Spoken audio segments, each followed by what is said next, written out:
Wall Street's uncertain outlook, a tale of rate cuts and economic data.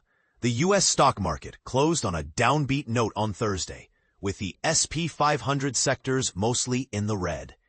This downturn was triggered by economic data that has cast a shadow of uncertainty over the Federal Reserve's interest rate cut plans. But here's where it gets controversial.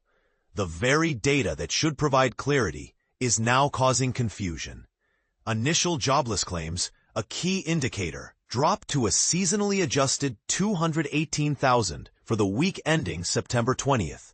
This, coupled with revised GDP figures showing a stronger than expected second quarter, has left investors scratching their heads.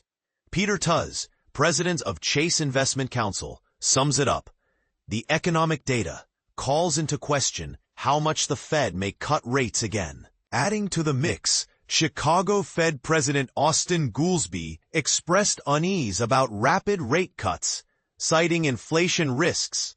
This comment, coming after the Fed's recent 25 basis point cut, has further muddied the waters.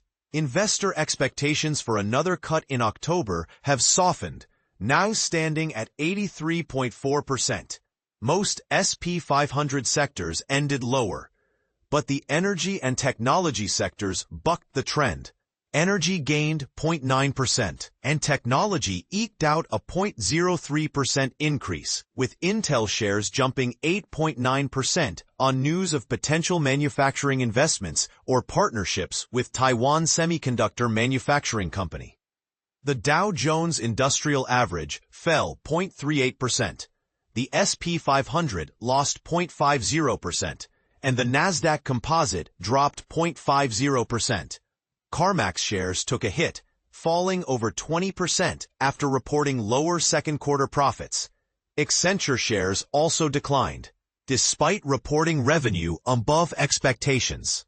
Investors are now eagerly awaiting Friday's release of the Personal Consumption Expenditures Price Index, the Fed's preferred inflation measure.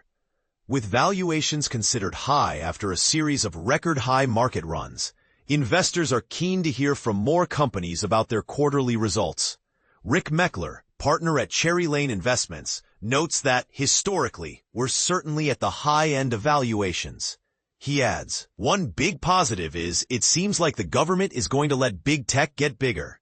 Next week, all eyes will be on the U.S. monthly jobs report, a critical indicator for monetary policymakers.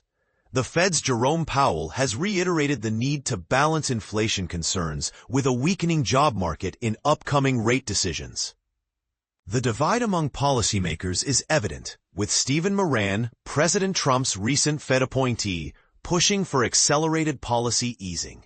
On the NYSE, declining issues outnumbered advancers by a significant margin, with 110 new highs and 109 new lows. On the Nasdaq, 1,166 stocks rose, and 3,502 fell, with declining issues outnumbering advancers by a 3-to-1 ratio. U.S. exchange volume was 19.58 billion shares, compared to the 20-day average of 17.99 billion. And this is the part most people miss, the story behind the numbers. It's a tale of uncertainty, with economic data sending mixed signals. So what's your take? Do you think the Fed will cut rates again? Or is this a sign of a changing economic landscape?